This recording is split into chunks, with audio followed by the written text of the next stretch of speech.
Oh, hey, let's share a page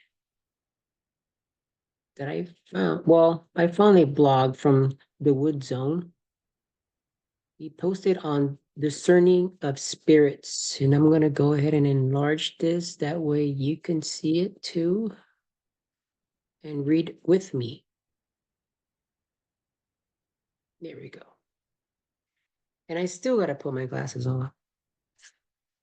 It's on the Discerning of Spirits, and I personally feel this is very, very important, which kind of makes me wonder why this isn't talked about enough. I don't hear it anywhere. And I think it's because it scares people. But I think this is a big problem within our church because how many stories have you heard on the news, or on YouTube channels that people do weird things or start teaching weird things? It's because they don't know how to discern the spirits. Let me start out with this quote here. Great quotes of words of wisdom.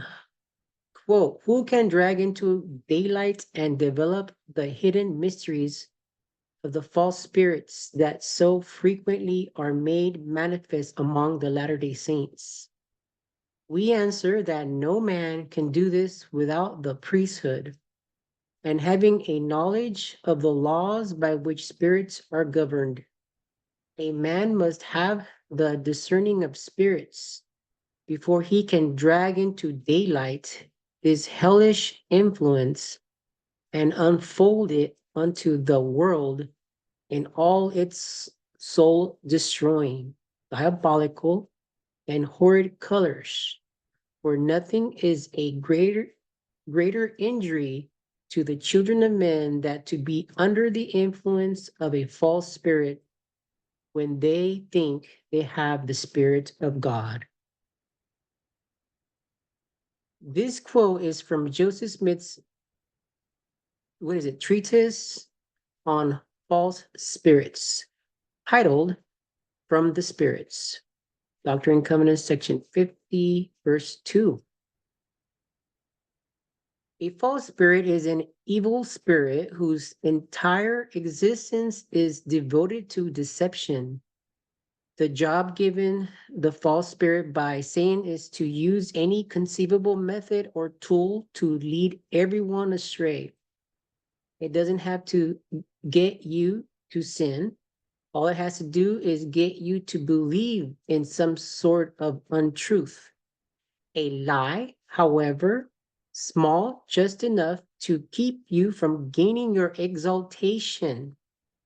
That's because anything short of exaltation is damnation. The Bible dictionary says this about damnation. Damnation is the opposite of salvation and exists in varying degrees. All who do not obtain the fullness of celestial exaltation will, to some degree, be limited in their progress and privileges, and hence be damned to that extent. So this is interesting. I think a lot of people don't know this. If you are not exalted to the fullest of celestial kingdom exaltation, you're damned. Why? Because you are limited from its progress. It's a true doctrine. This is very true.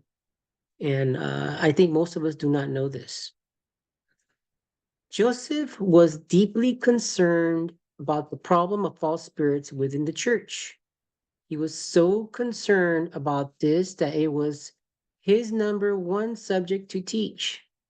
His cousin, the Apostle George Albert Smith, said, there was no point upon which the prophet Joseph dwelt more than the discerning of spirits.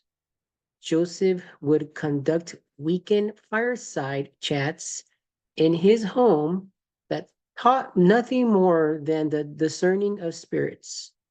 These chats would focus on the nature of evil spirits, their power, laws, government, intelligence, and the signs by which they may be known. See how deep this would be, this conversation would be. I think this is why this is not even brought up at church at all, because it could scare people. But not teaching this has given a very deep concern within the church, I believe, because a lot of people are being deceived in many different forms. The discerning of spirits was the first thing Joseph was taught by the angel Moroni. The morning after the visitations from the angel Moroni, Joseph Smith went to the side of the hill Cumorah to unearth the plates he had seen in his vision.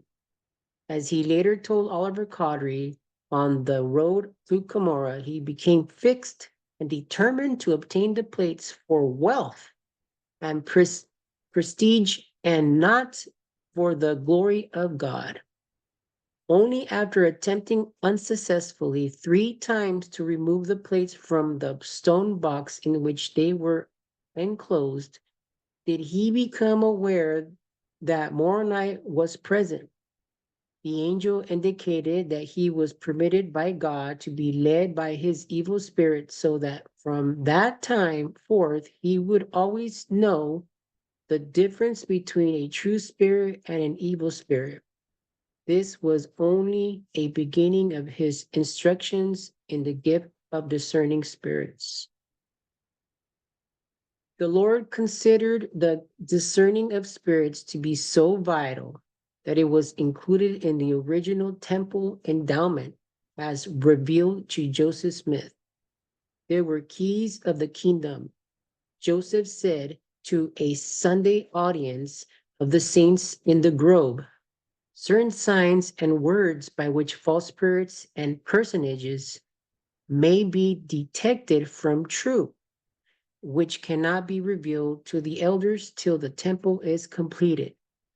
There are signs the elders must know to be endowed with the power to finish their work and prevent imposition.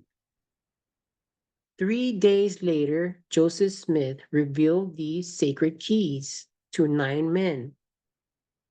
To these men, he taught the keys of prayer and detection, whereby all false documents, revelations, or manifestations could be tested. The last time the discerning of spirits was correctly taught in General Conference was in 1918 by acting patriarch Elder Hiram M. Smith. Now, I don't know if it was the last time, but this is what this blog says. For unknown reasons, its teaching was discontinued and it morphed into the discernment that is taught today and contains no mention that discernment is for the discerning of evil spirits. I could probably agree to that. They don't like to use, I'm assuming they don't like to use that phrase because, like I said, it would scare people. And there's a lot of children involved in the church too, so I don't know. I I think it should be taught personally. I wonder if that was actually more taught. I think it would help. I, well, I guess if I would have brought that up in elders quorum, it wouldn't be a big issue as long as it's kind of basic. But if it went too deep, I think people would not like it. People already complain in class, which I'm not even there because I have my own calling in the young men's deacons. But from what I hear, that sometimes people complain about some of the teachers because they don't like how the way they teach. I don't know how the way they teach. From what I hear, it's nothing false doctrine that they were teaching. It's just the way they teach. So I don't know, which is kind of weird that people do that. I know there's some people that you like to hear from, and there's people like, you kind of don't, you kind of fall asleep listening to. And it's true. There's very good teachers out there that will keep you up and ready to listen, but there's some that, are still working on their uh I don't know, progress of how to teach. But I'm pretty sure there's some ears there that are open to listen to anyone that teaches. So maybe we're not the ones that are complaining are the ones that are not prepared to hear. I don't know. But yeah, I think it's important to know this information. Personally, I'm not gonna lie, I don't feel comfortable sometimes reading a lot of that information because I mean I go through it all the time. I'm not gonna lie, I go through some episodes where I have to cast out evil spirits, and I just don't like talking about it. I don't like reading about it. Uh, it might help to do it, but I don't know. It's been revealed to me so much that it's for me. I don't want to say it's easy for me to know, but it's a lot of times it's obvious to me that it's an evil spirit, whatever form, shape, or form it comes. Whether I get attacked or I see it in someone or something like that. A lot of times I can tell, but some people have a greater gift of understanding than I would. Um, but I don't know. I just don't. It, again, I've been through so many experiences that that's why I just don't like even getting too involved with it because I kind of feel like I already know this. I know, and I just like hate getting into it because it's like the more good I do, I notice is when I get attacked. And I think a lot of people probably go through that. But anyways, uh, I hope you enjoyed this information. Give me your comments, share some of the quotes that you found. That'd be great to know. That way, maybe I could share them too on another video. Thanks. Take care.